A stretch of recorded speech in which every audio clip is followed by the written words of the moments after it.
وصل الوقت. حملة تبون لازمنا نرجعوا ل 2019 واش قال لنا وهل تحقق على ارض الواقع. باسكو تبون هو 2019 كان سخون.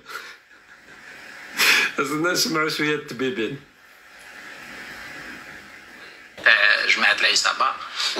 قال باني عارف وين الاموال تاع جماعه العصابه وباني نسترجعها وقادر نجيبها. نجيبها زيد ناكد ما نقولش. ماذا بيا تقول لي؟ لا ما نقولكش باش ياخذوا احتياطاتهم. قال له لا الاموال تاع العصابه ومنا تجيبها. قال له تبون نجيبها بصح ما نقولش.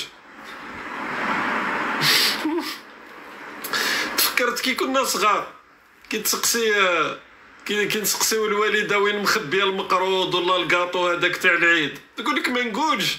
تبون حط روحو في عرس ولا ما على باليش. الاموال منهوبه تبون وين راهي ما نقولش. لا ما نقولش انا نعرف منين نجيبها نعرف وين راها موجوده نعرف منين نجيبها. عارف المكان الاماكن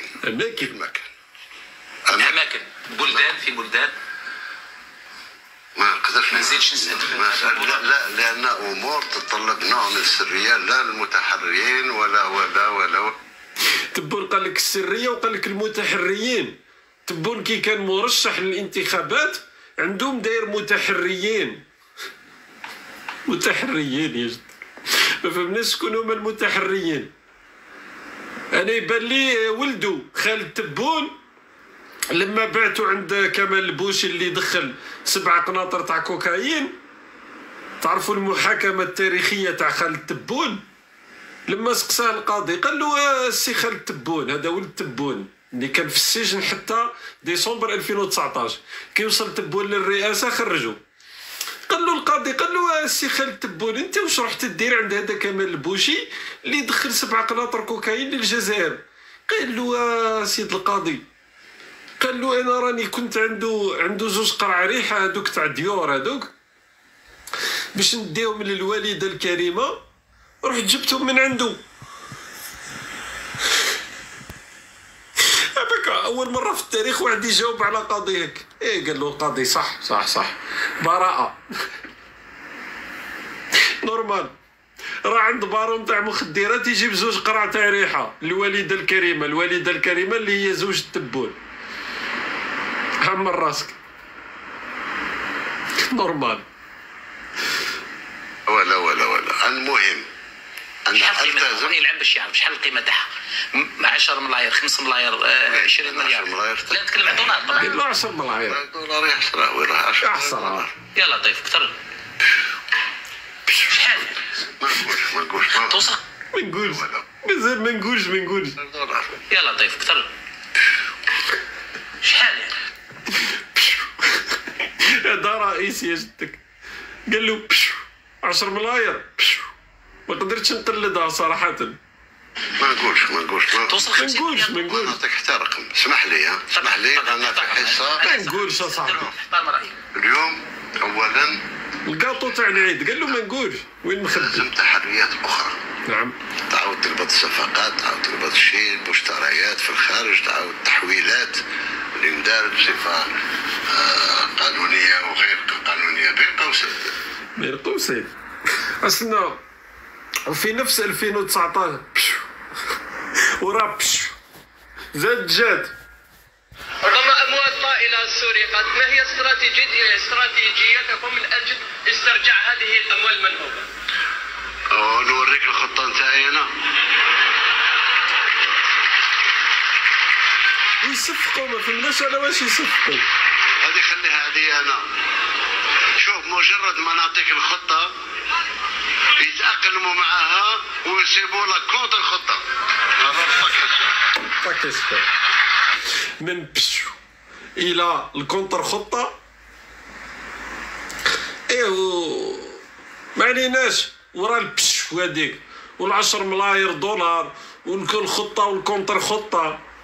دركا رانا في 2024 تعطينا الخطة دركا. العهدة الثانية رايح تبون وين راحت الخطة خويا. حنا والله ماذا بينا الدراهمات هذوك نردوهم ان شاء الله كش ما نديرو بهم شي حويجه. بوف من طابورستان الى بوفيستان. بف فو مشي حتى بف فو تبون.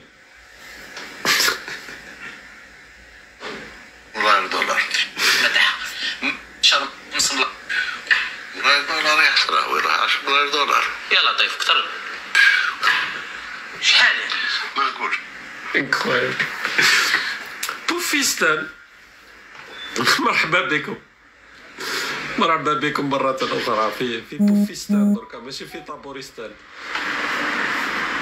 معليش أنا دير لي بوف دير واش تحب، أنا المهم النتيجة درك 5 سنوات من بعد وين راحت الأموال المنهوبة. وتعرف النظام الجزائري أو لا حشمان أحيا نهار خرجوا لنا بواحد القصة أسنا نسمعوا شوية. في الجهود لمكافحة الفساد بمختلف أشكاله ووضع حد لتبديد المال العام. أيوة. فضلا عن النتائج المرضية المحققة في سبيل استرجاع الأموال المنهوبة.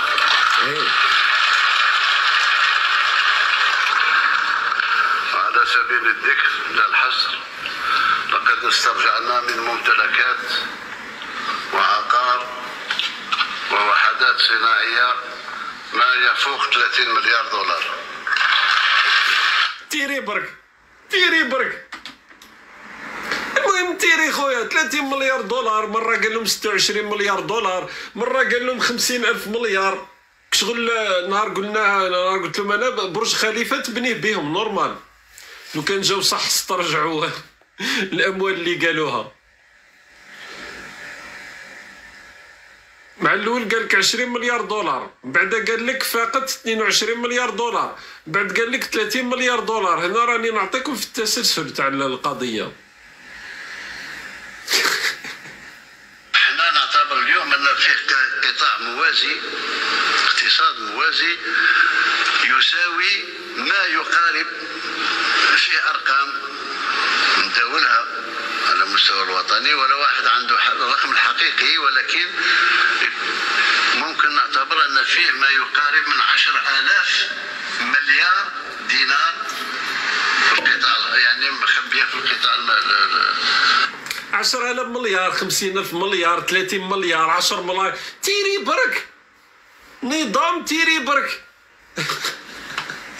الرقم اللي يلقاه في الطريق يتيري 20 مليار، 30، 10,000، 5,000، 50,000، 60,000. ما عندوش مشكل النظام الجزائري. تيري برك نظام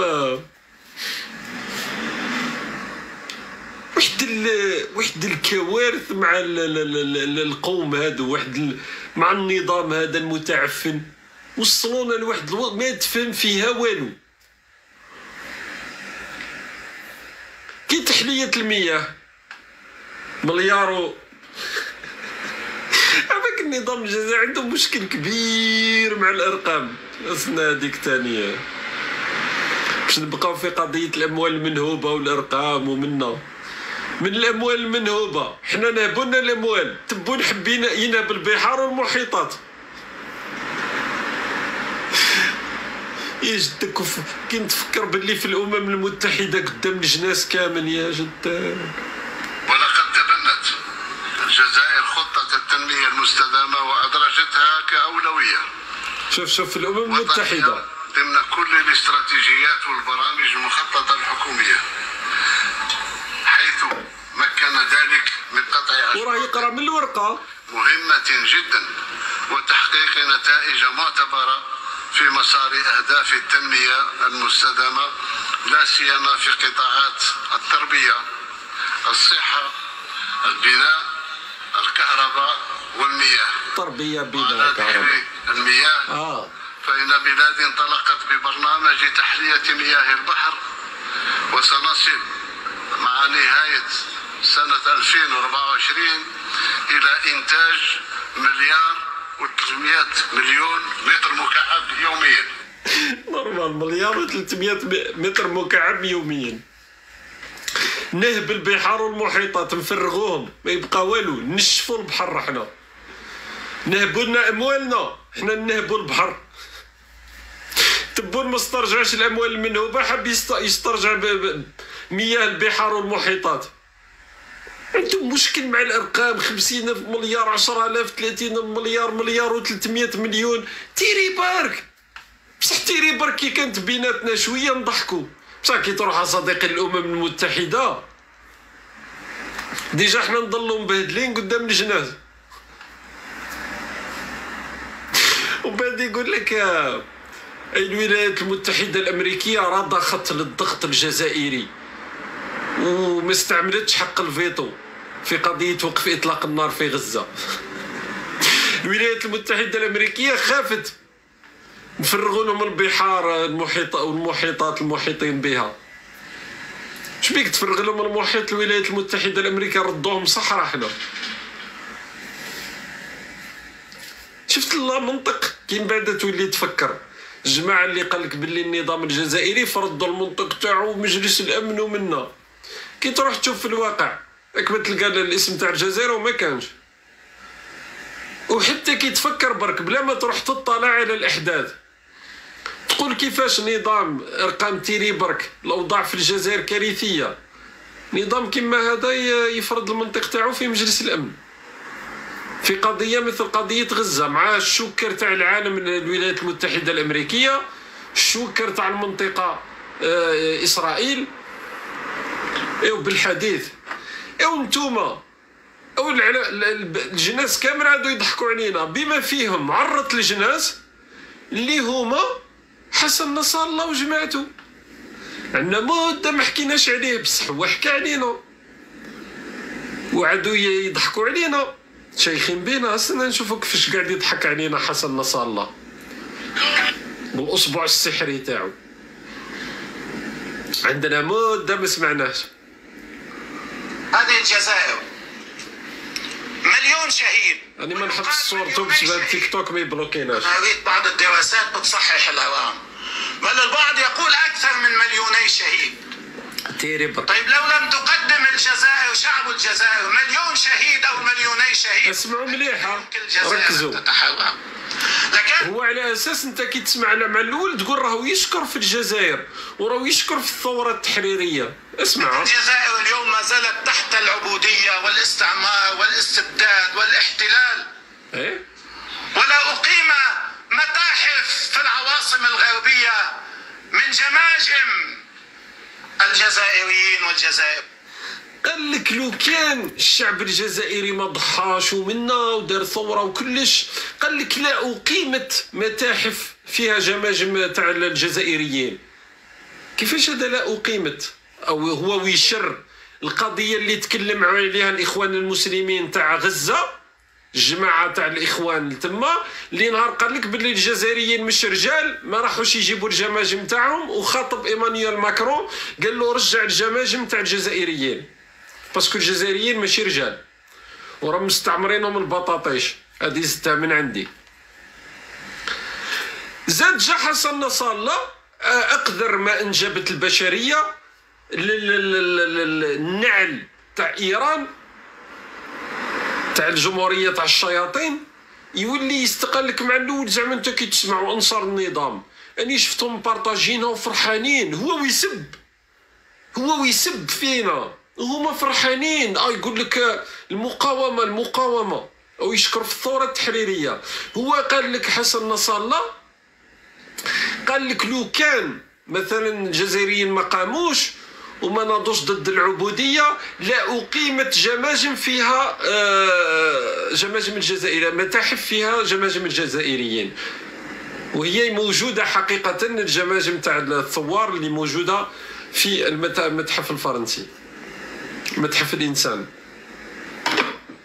واللي النظام الجزائري عاجز. النظام الجزائري نهار تتذكروا كي عاد حسن نصر الله تكلم عن القضيه نعاودوا نرجعوا لها القضيه تاع الجماجم. شفتوا كيفاش عادوا عرت اقدر ما انجبت البشريه يضحكوا علينا لانه عندنا مضحكه مع النظام المتعفن هذا. عندنا اضحوكه نورمال. حبيت برك نوري لكم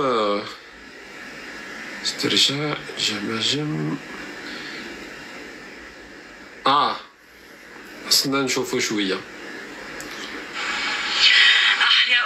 الضمير الجمعي أنا ما نوريش الصور. في سجل الأمة والتاريخ.